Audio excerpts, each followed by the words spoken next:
Singkat saja. Bismillah. Kita langsung kepada hikmah selanjutnya. Hikmahnya Ibn Athaillah As-Sakandari.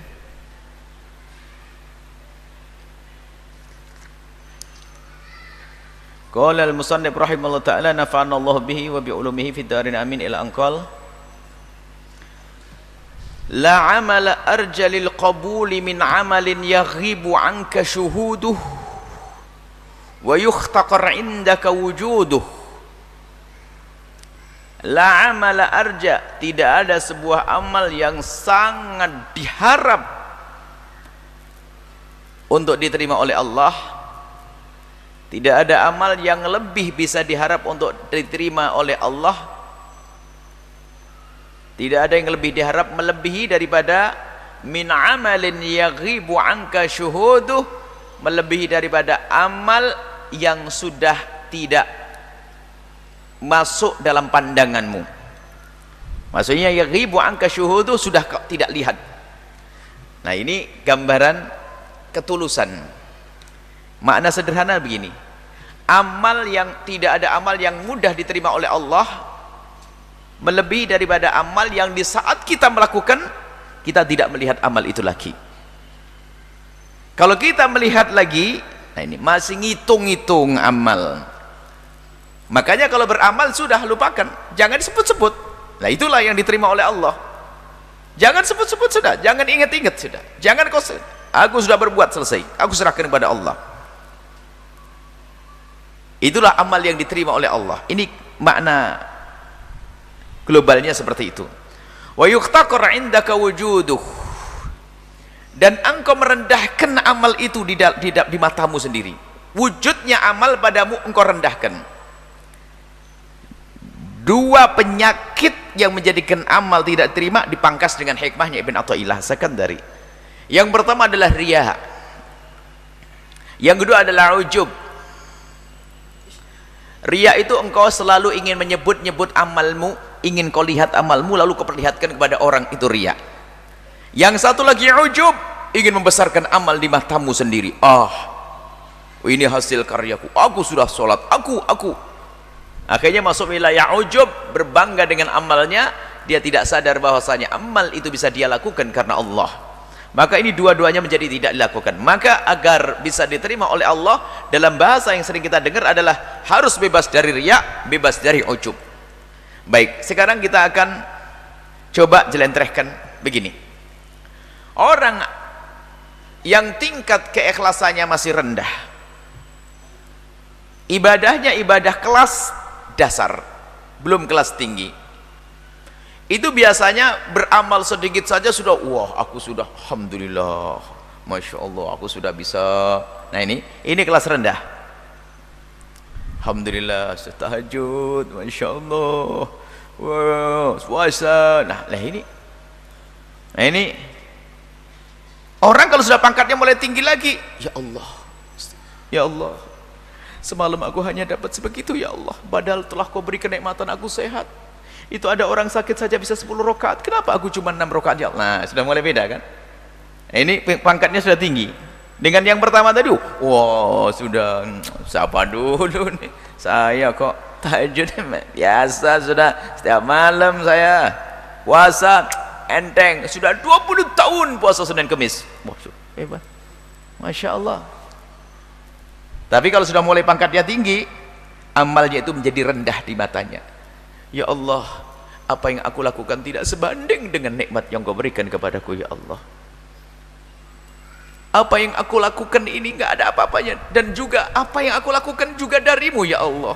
Aku bisa sujud, engkau yang menjadikan aku bisa sujud. Aku bisa mengambil air wudhu, engkau yang mudahkan ya Allah. Nah ini pangkat tinggi. Makanya kalau sudah dikit-dikit gampang membesarkan amalnya, nggak diterima oleh Allah nanti. Akan tapi ahli, orang sudah pangkatnya tinggi, dia beramal banyak pun masih merasa kurang, dan takut tidak diterima oleh Allah Subhanahu wa taala. Takut, ya Allah, sudah beramal baik masih dikoreksi lagi, ya Allah, aku sudah melakukan sholat, akan tapi aku lupa ini bajuku dari mana ini ya Allah. Ya Allah, aku mendapatkan baju ini, bajunya dipikir halal wa haram, Mau ibadahnya banyak, umroh pulang pergi, rebutan waris, gak sadar dia mau kemana dia. Sudah begitu merasa sudah punya surga. Masya Allah, umroh penghapus dosa, umroh penghapus dosa. Nah ini tingkat. Makanya dikatakan Ibn Athaillah Sakandari, semakin seseorang itu melihat amalnya itu kecil, semakin mudah diterima oleh Allah. Yuhtaqarri wujuduhu, kecil, ya Allah, ya Allah, belum pantas aku, ya Allah.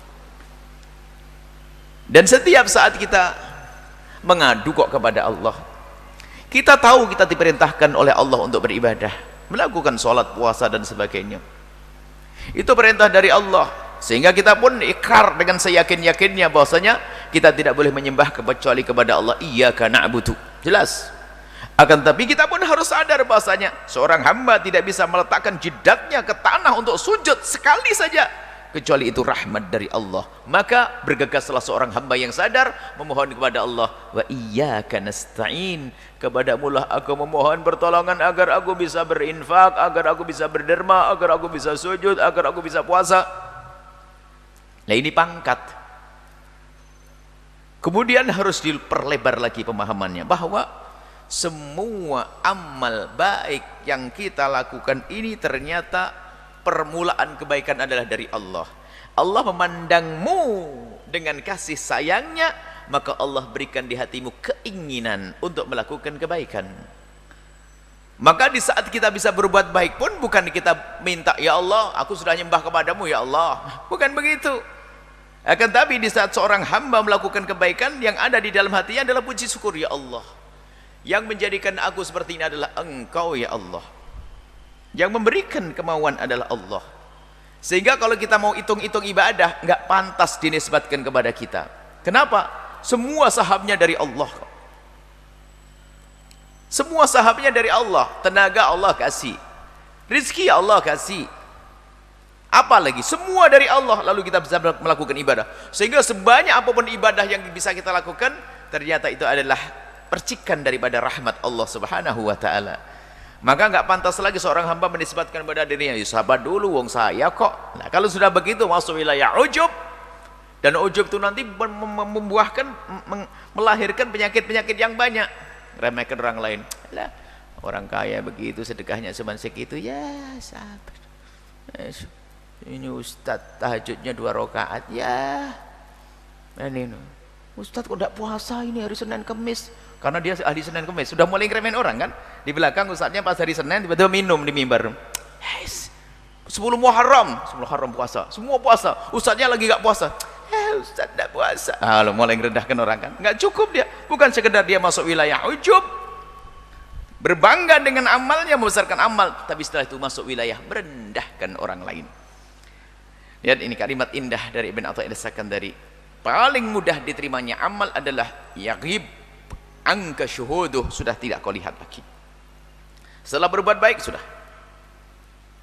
Maka hikmahnya Luqman Hakim itu kan sederhana.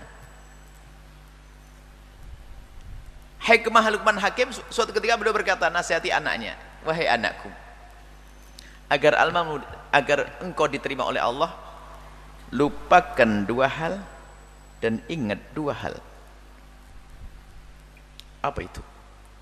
2 hal yang harus engkau lupakan adalah, jika engkau berbuat baik, segera lupakan.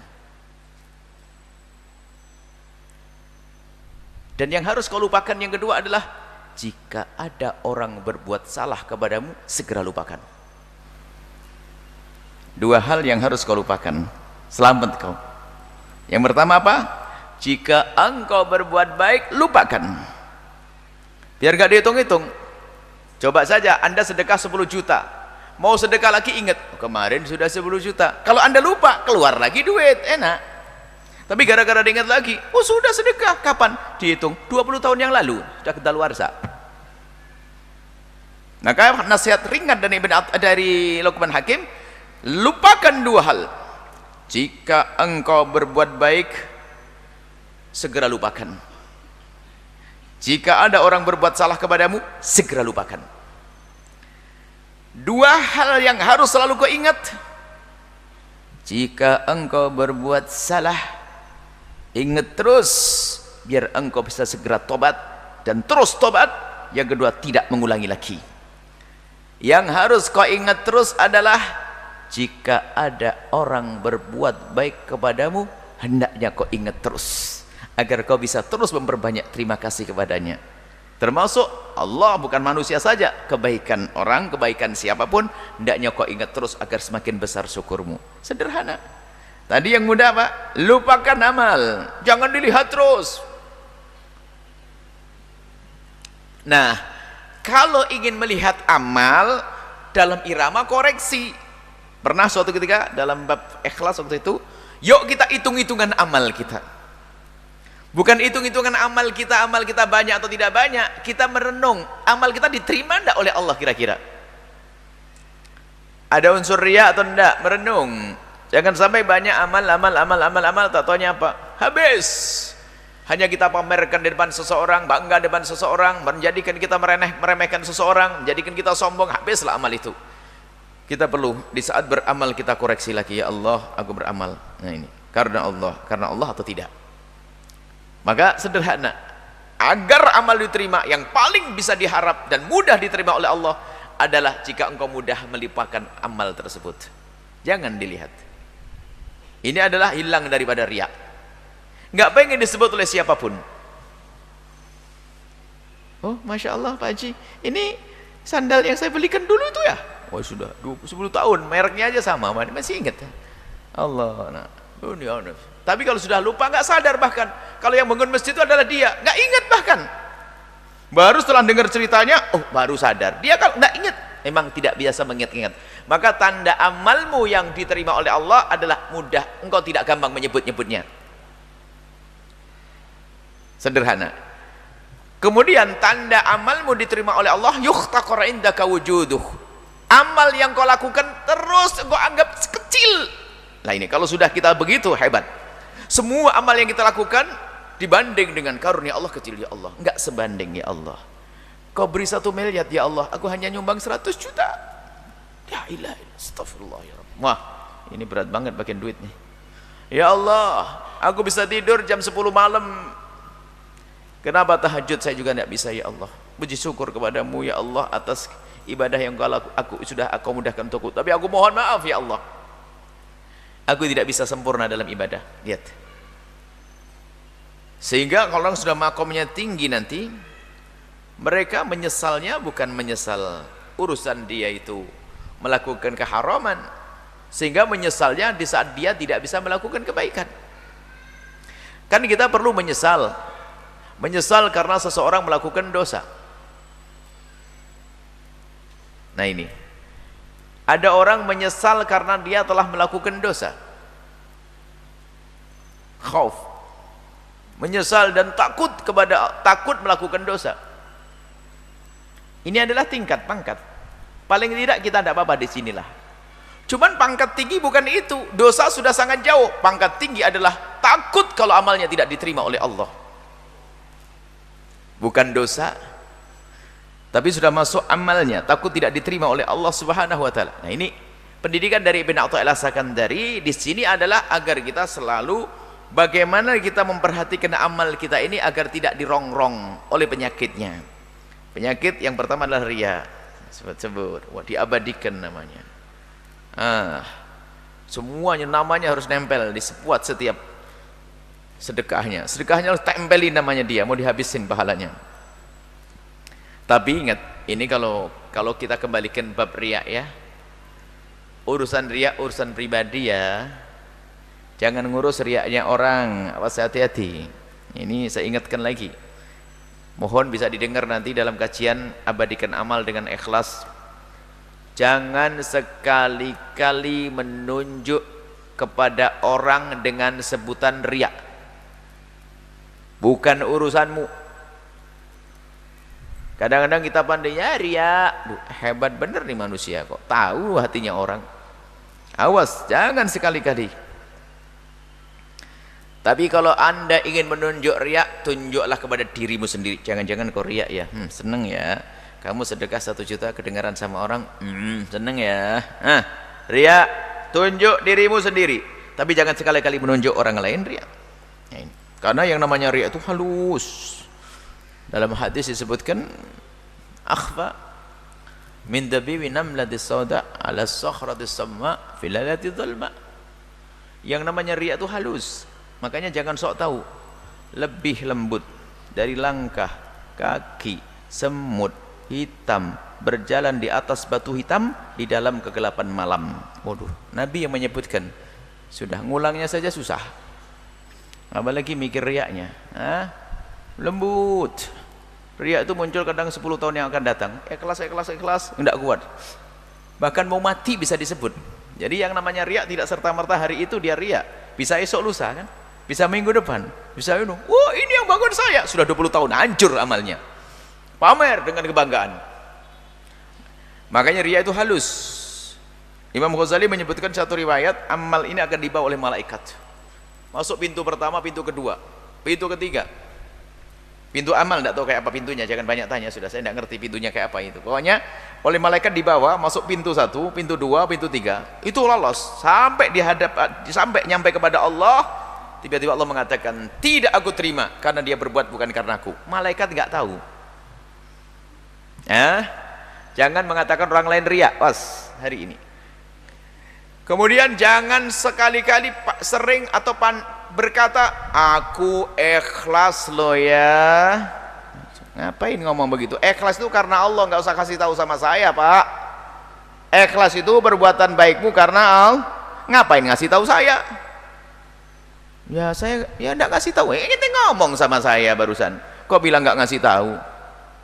Jebol lah itu tabunganmu.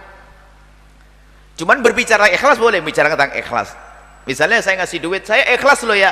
Nggak usah ngomong juga. Ini urusan dengan Allah. Kalau ikhlas tunjuk ke orang.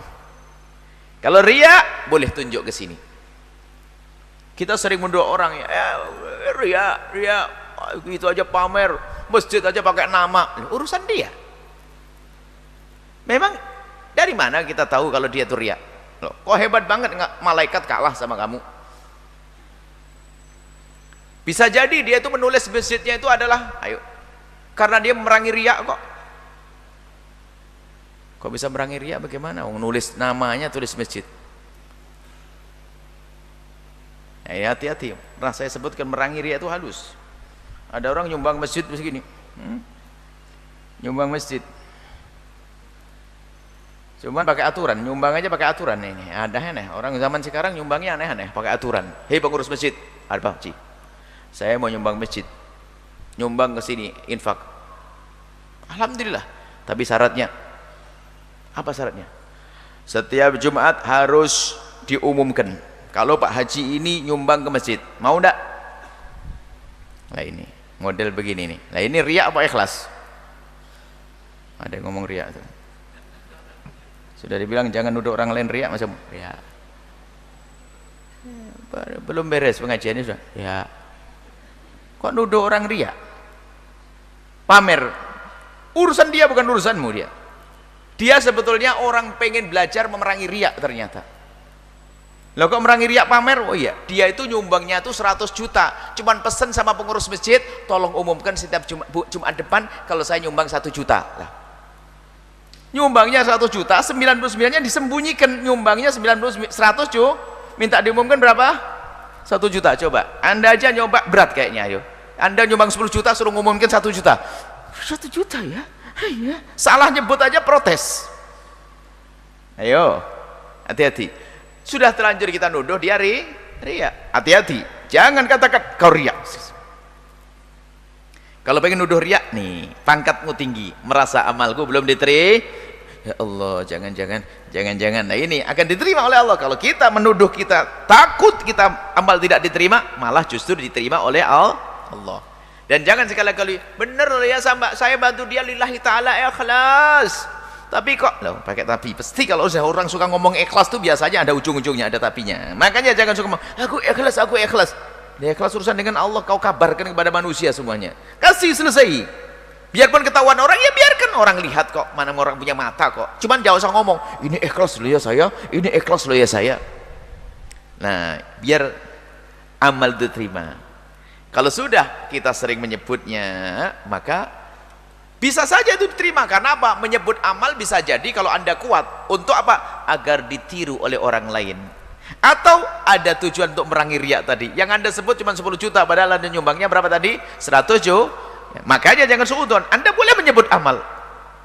Anda boleh saat ini sedekah. Saya akan sedekah ke pesantren Al-Baja 10 juta depan orang, biar yang lain niru. Cuman Anda pangkatnya tinggi. Jangan-jangan 10 juta nggak diterima. Awas ya. Transfer 100 juta. Nggak ada yang tahu. Nah, ini baru hebat. Makanya kalau takut riak, jangan tidak beramal. Bahaya itu. Anda boleh sholat depan orang 10 rakaat. Allahu Akbar. Bu, mohon maaf saya sholat dulu ya 10 rakaat. Allahu Akbar. Riak atau enggak ini? Sudah ngerti, enggak berani ngomong. Rupanya dia merangi hawa nafsu. Sampai di kamarnya dikunci. Tadi kau seneng ya sholat 10 rakaat dilihat calon mertua? Calon mertua yang lihat. Sekarang 20 rakaat di kamar. Cik, ayo. Kalau tidak mau awas.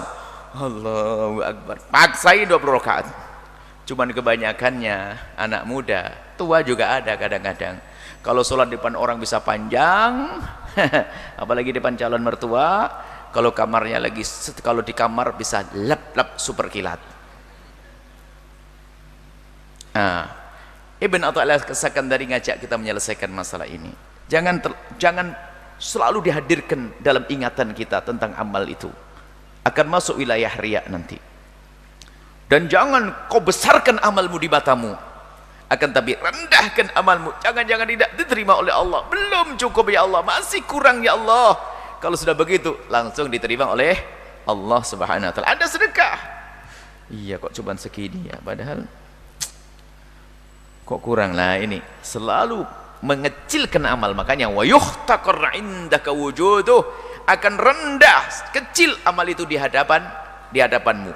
Kemudian setelah itu agar semakin kecil amal itu di hadapanmu, katakan kepada dirimu sendiri, kau bisa sujud karena Allah. Kau enggak punya apa-apa. Rakaat yang kau tegakkan, Allah yang kasih kesempatan kepadamu. Rizki yang kau sedekahkan, hei diriku, 1 miliar yang kau sedekahkan itu dari mana coba? Dari kerjamu kan? Kerjamu. Yang ngasih tangan siapa? Ayo. Yang ngasih mata siapa? Ayo. Yang ngasih ini siapa? Allah. Haknya ya Allah. Kecil sekali amalku di hadapanmu ya Allah. Diterima oleh Allah. Semoga Allah menerima amal kita, menjauhkan dari riya dan menjauhkan dari ujub. Ada riya, ada ujub, ada ikhlas. Riya membesarkan amal di mata manusia, ujub membesarkan amal di mata sendiri, ikhlas menyerahkan amal kepada Allah Subhanahu wa taala. Wallahu a'lam bissawab. Baik, syukron katsiran.